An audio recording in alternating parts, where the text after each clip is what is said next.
Hi, Stampers. It's Lisa with Queen Bee Creations. Welcome to today's live. Again, my name is Lisa. I'm with Queen Bee Creations. I am an independent Stampin' Up! Demonstrator, and I go live here on YouTube and Facebook every Monday and Thursday at 2:30.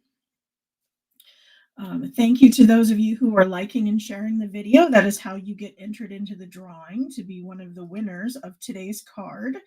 And I forgot to announce the previous winner last time I went live. So I have two of them spinning across the top of the page so they can go and claim their prize. Although I've actually already mailed them. I wanted to get really caught up on everything I had to do. So I've got my Christmas cards out and all of my prize patrol up until today in the mail. So aren't you proud of me? It's quite the effort on my part, I tell you. My desk is like overflowing, and I'm excited to be here with you guys to ignore that. So, what we're doing today is this card here, which looks like a standard gatefold card with a belly band, no big deal. But when we slide this off, it has a really fun explosion in the middle. So, this is what we're going to be learning today. Let me put you down on my desk and we'll get started. Okay, so this is the stamp set I'm using, and it actually came out in our holiday catalog as a Christmas set. And of course, it does say Merry Christmas and, to and from, all those good things that a Christmas set would say. But I wanted to show you how it can be used above and beyond Christmas. So, of course, today we're using thank you. And before Christmas, I actually did one that said welcome home. That would have been for someone who was buying a new home. So kind of look at your stamp sets and, if we took out that Merry Christmas, what else could we use the rest of these for? Now, if you don't like the little swirly on there, if that makes you think it's too gingerbread-y, don't forget that you can ink up your stamp and then with like a Q-tip or something, go take the ink off of this little swirly thing here. Or you could take the brush tip end of a Stampin' Write marker and just ink the rest of it and not ink that part. So again, we're not using the whole stamp set, and there's an option to not use the whole stamp. So we're going to go ahead and get started. So I'm using the Regal Winter Designer Series paper with Blackberry Bliss. And I'm going to need to cut one more circle, but I tried to pre-cut in advance because they do have all these little things you need to poke out. And I love these, but that's the one drawback of not using the stylish shapes and using these instead is that those require popping out all those little doohickeys in the back. But they're gorgeous. So we're going to use those. Then I have our card base, which is a standard 5.5 by 8.5, but instead of scoring at 4 1/4, I scored at 2 1/8 inch from either end. So I scored at 2 1/8, and then I turned it around and I scored at 2 1/8. And I did this on my Simply Scored tool because it allowed me to be much more accurate. And, when I score in that little groove, it's more likely going to meet up in the middle for me. So let's turn that off so it's not distracting.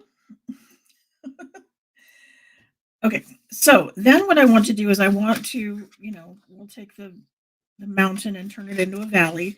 But as I'm doing that, I'm making sure I'm squared up here with the first one. Then we're going to burnish our score line.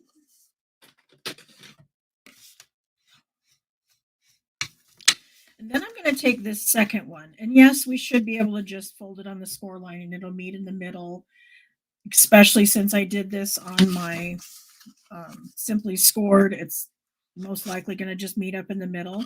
But if you were to score this any other way and you want to be sure it's going to meet up, what you want to do is you kind of want to arc this without really turning that score line much. It's still kind of bent. Then I'm going to take and I'm going to meet up these two in the middle. So I'm kind of pressing this edge into the other edge. And so you can't see it, but I'm arced a little right here. Then what I want to do is then I'm going to come in with my bone folder. And I don't know if you saw that, but it kind of opened up a little bit here when I first started to score it where it wanted to go. But because I'm pushing this over a little bit and making it touch, when I go back into this score line, it's going to score so that I am exactly in the middle. Okay, so just a little tip with that. So this is going to be our base. Of course, we have our belly band, which I'll trim down. Apparently I didn't get this one narrow enough. But this is roughly, we need about 10 inches of each. This one being, I think, 1 inch and the other one 1.25 inches. Something along those lines. It was a leftover piece, so it might not be exact, but that's a great use for leftovers. And then I have a piece that's going to go inside that is 4 1/8 by 5 3/8. Again, I'm doing really narrow, skinny borders this time. So if you want to, you can go ahead and make this 4 by 5 1/4. But the fronts, because they're 2 1/8, these are 2 inch by the 5 3/8. And so you would have to make them 5 1/4 by 1 7/8.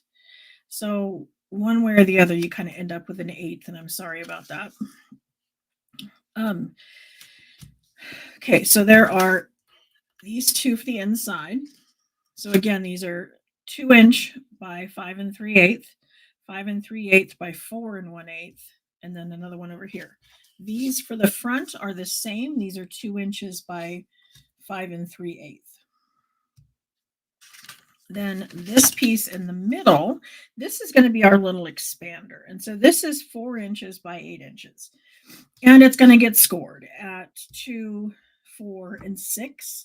And then we're going to make an X on either side. If you want to, you can go ahead and do this on your trimmer, or you can put it in the Simply Scored. I thought I'd make it easier. And so we're just going to fold this in half because we need it to be scored in the middle. So I'm going to butt up my ends until I think they're exact. And then like I did before, I'm going to push back into my score line. Okay, so that's going to be our first one. Then I want to fold it into the middle. So again, I'm arcing it, putting it in the middle, making sure my edges are straight, and then I'm going to fold it over. Okay. Then I'm going to do the same thing with the other end. I'm going to arc it over, butt it into that middle piece, flatten it back out to the edge. Okay, so this essentially scored this at 2, 4, and 6. Okay, then what I need to do is, like I said, make an X on either side. Again, we can stick it in the trimmer and we can score that. We can lay it on the Simply Scored. I know I don't have the diagonal plate anymore. They retired that. But one of the things I did was I took a white marker, and you could use black, anything that's going to make it stand out. But anytime I need to score on a diagonal, that's what I'll do is I'll lay this point in the white track, that point in the white track, and then I can score. Okay. But because this one is going in half, kind of what I want to do is I want to bring this corner to that corner. And then I want this to fold exactly in the middle of that point. So I'm kind of watching my point on the end and making sure that's where it's at so that I am, as close to that point as I can get. Then I'm going to open it up and I'm going to do the other thing. I'm going to butt it up against there.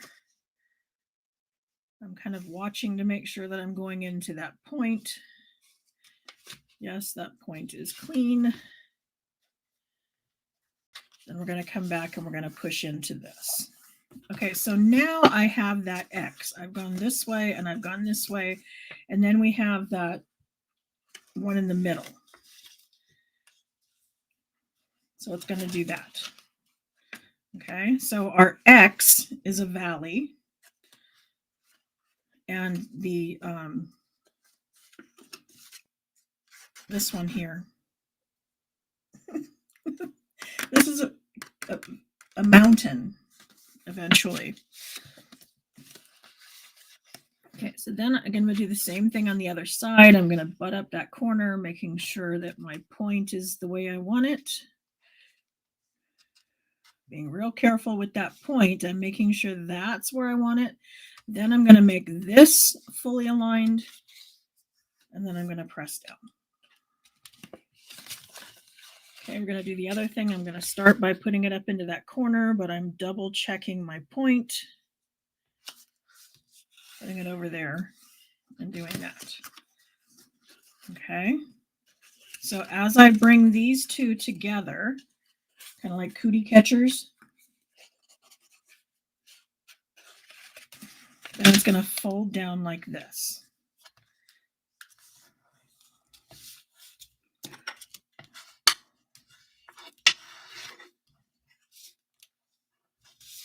They were a little too close, so I'm kind of pushing away as I flatten. If they were not close enough, I'd push into it. But that's going to give us our middle point. Okay, that's the hardest part, and it's not even that hard. So we'll do that again. I'm going to take a piece that is the 4" by 8". We're going to score it at 4 inches.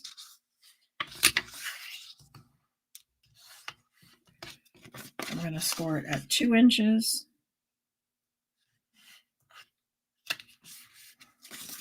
And at 6 inches. Okay, so we have those 3. Then we're going to go diagonal. We're going to go point to point up here because I'm just the inside of that score line. But what I'm really watching is this point over here. And I want it as close to bending in the middle as I can get it. And then once I have that where I want it, then I'm just going to make this edge straight. And there we go.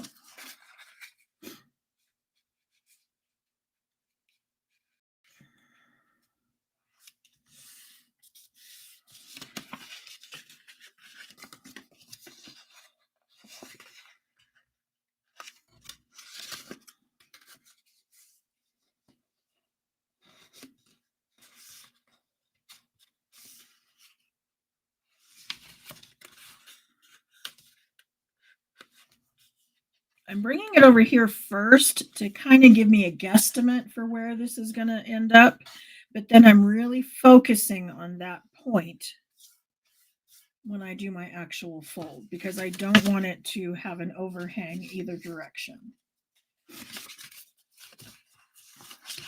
Okay, let's go this way. Did we do both of them?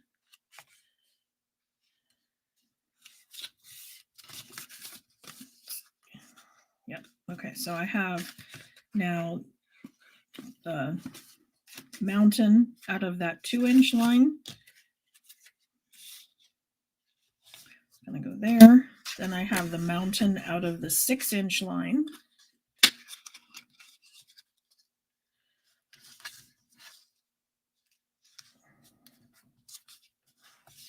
Getting it to meet in the middle. And then folding it back out. So is that easy enough? That's the hardest part because then we're just making a gatefold card and we're decorating the inside. So I'm going to go ahead and use some paper from that designer series paper set, Regal Winter, which is currently on sale because it is on its way out.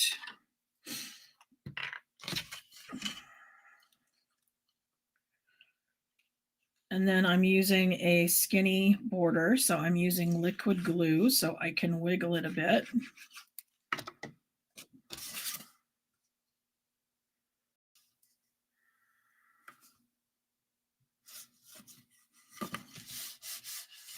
And I could have used either side. I'm using the more subtle side for this one. On my example, I used kind of a bolder pattern, so it depends on whether or not you like that much flower or if you want to tone it down a little.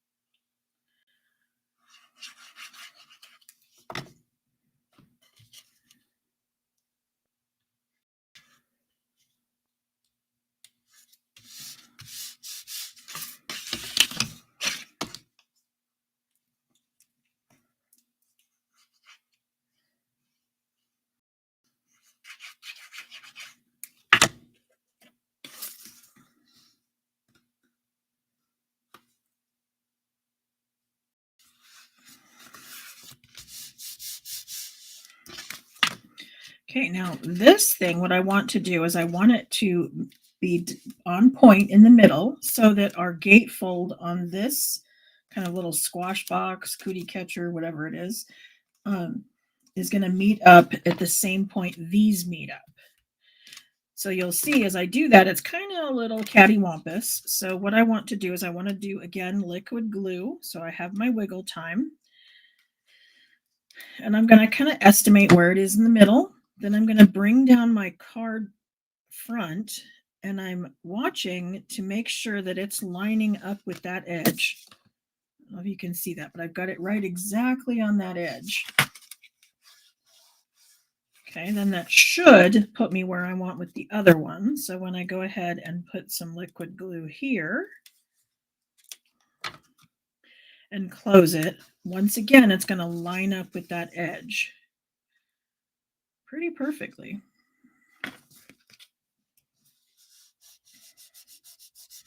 Then we just wait for it to dry. And while we're waiting, we can go ahead and put the front pieces on.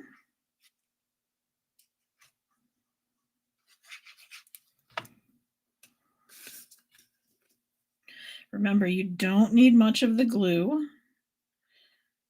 A little bit goes a long way. And if you do use too much, the designer series paper will have a tendency to warp like you got it a little too wet. So be careful.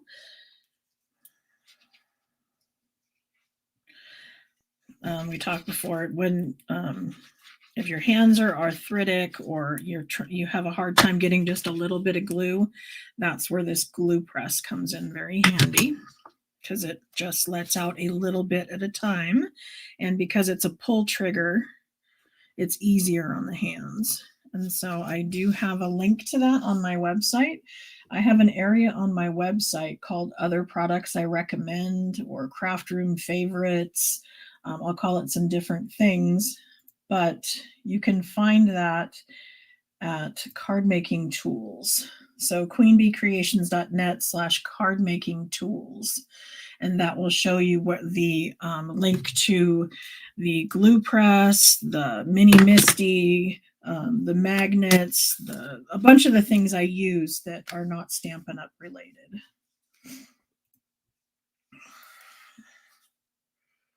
Okay, so for the front, I'm using one of these. This is from our Spotlight on Nature dies. I absolutely love these. I think they are so pretty. So I'm using the eyelet and then this dots and dashes kind of thing, and I mixed them up. So on the outside, my larger is the eyelet. On the inside, the smaller is my eyelet. So I'm going to take the dots and dashes and we're going to do another circle in white.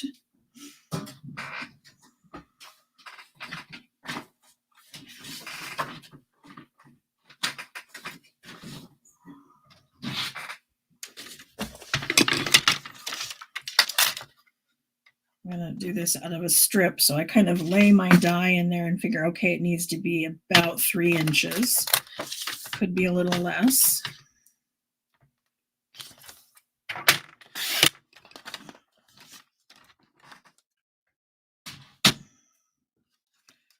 Then I can run it through the die cutting machine like this. I didn't realize it was going to be 3 inches, or I could have used my little one. I got the large cut and emboss machine out.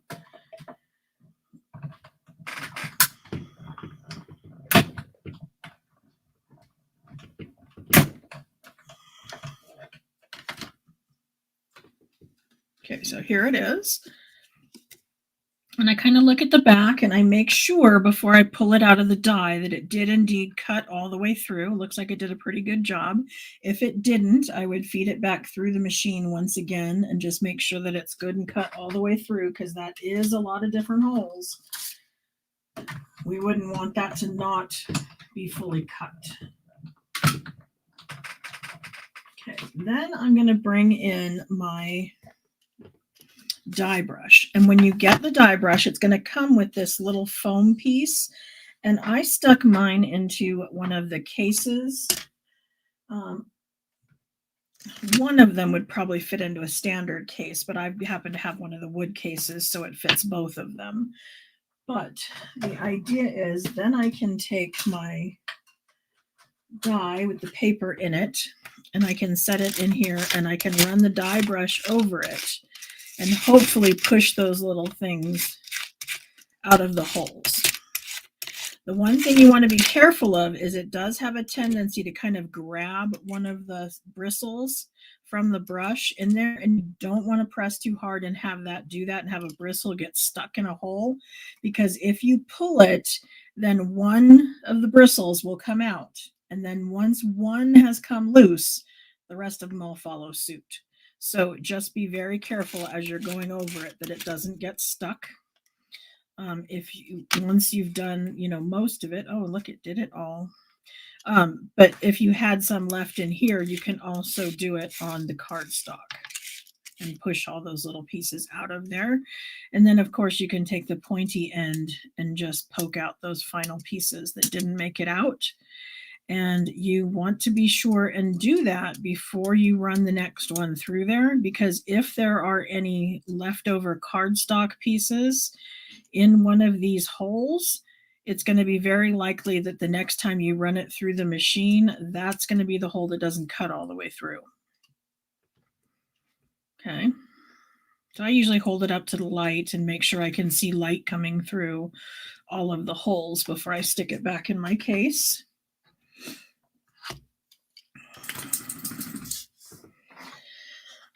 Then, as I said, I'm using the Humble Home, and I'm going to go ahead and make it monochrome. I'm going to use Blackberry Bliss ink because that's the base that we're using. I want to center it in the circle. The best bet is to look straight down from the top. See, and I wasn't able to, so mine's a little high.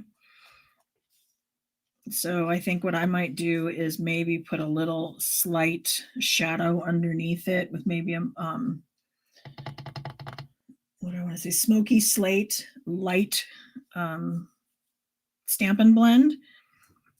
Again, I'm probably the only one that notices it, but if I was to put a light line under there, or maybe shadow it a little bit with a watercolor pencil, it will look like there's supposed to be ground underneath it, and that will make it more centered. Okay. Oh, we need to do our thank you. That's what the other one was. Once we're inside the card, it's going to pop open and say thank you. So we're going to do that one in the middle of this circle.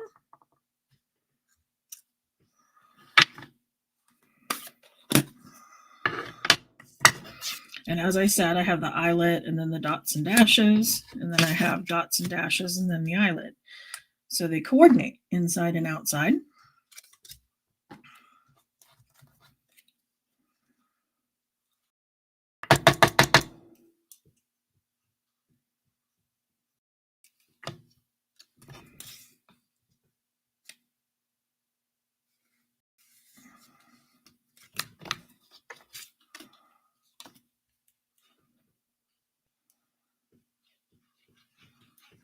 Okay, now stick with me when we do the belly band. I have a trick.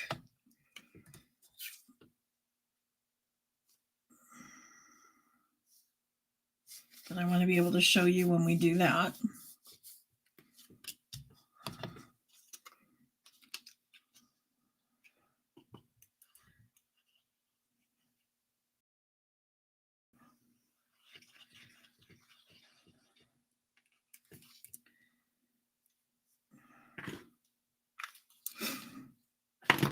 thank you to those of you who have been sending me Christmas cards. That's very sweet.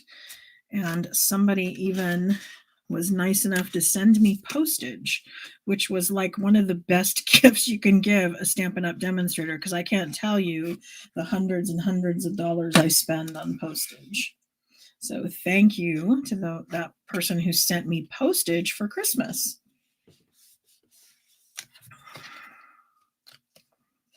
So this time, let's see, I did not glue it down in the middle. It's kind of floating a little. That's okay. This one, I glued it down. So I just wanted to show you that it can be done either way. You can either glue it or you can not glue it. And when you don't glue it, it kind of opens a little wider. I don't know if that's something you want it to do or not, but it works both ways. Okay, then I'm going to trim this down because I like a narrower border.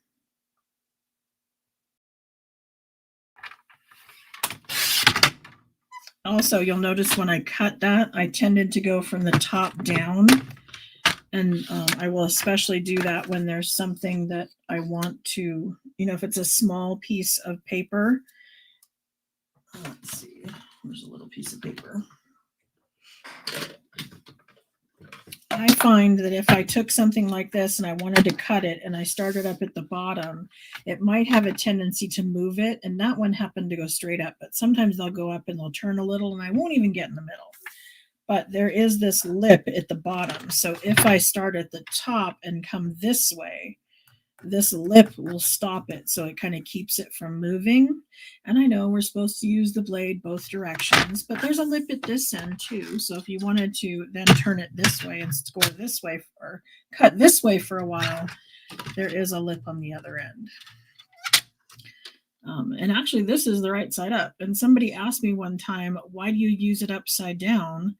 And it's because I cut a lot of things at 5 1/4, which is right in the middle here. And there's no 5 1/4 on this side, whereas there is over here. So to me, they put the printing upside down.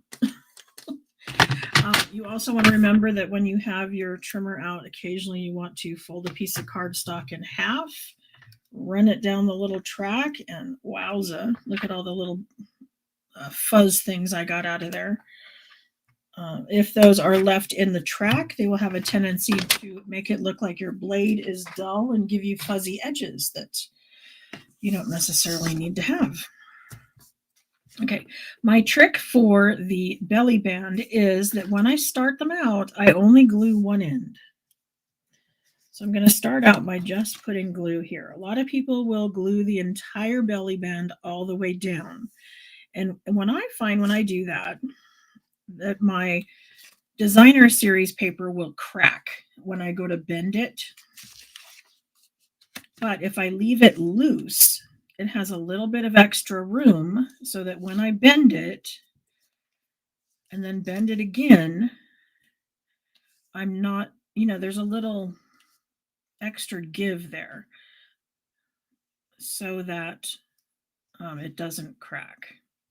So then once I have it wrapped around and kind of finger pushed, then I can come back and I'm going to trim this down.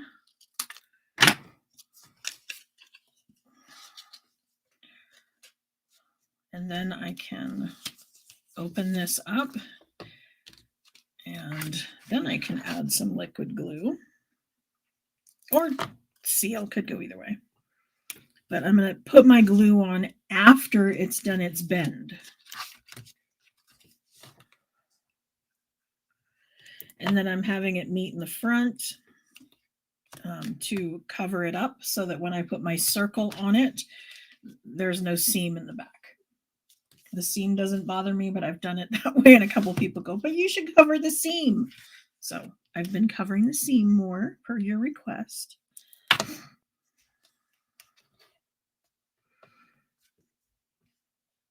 And remember, you don't want the belly band too tight because you want it to be able to slide on and slide off.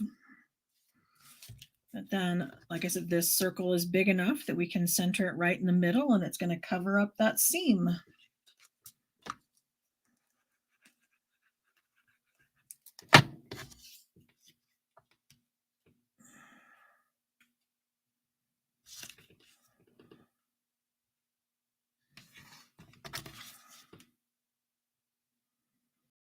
Just making sure my house is straight now.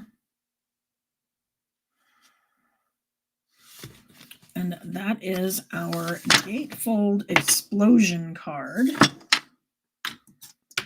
Done using the Spotlight on Nature dies and the Regal Winter Designer Series paper and the Humble Home stamp set.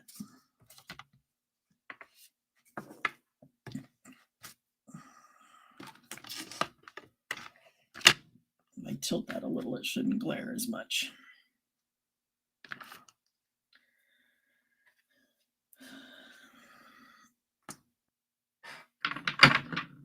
Come on.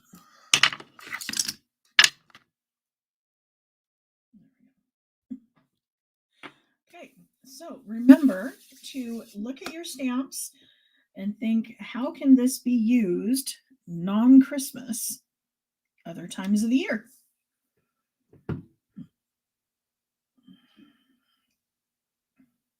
Okay, does anybody have any questions?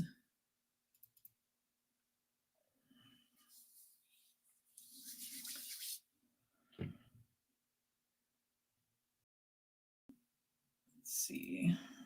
Can put our tickler back up there to remind Carol Schaefer and Mary Kay Harmon that they were our winners for the last 2 live. If you want to be a winner and get this card in the mail, then you want to like and share the video and then let me know you've done that, and it puts your name in a drawing to possibly win today's card. So thank you to those of you who joined me, and I look forward to seeing you on Monday for another live tutorial. Thank you so much. Bye.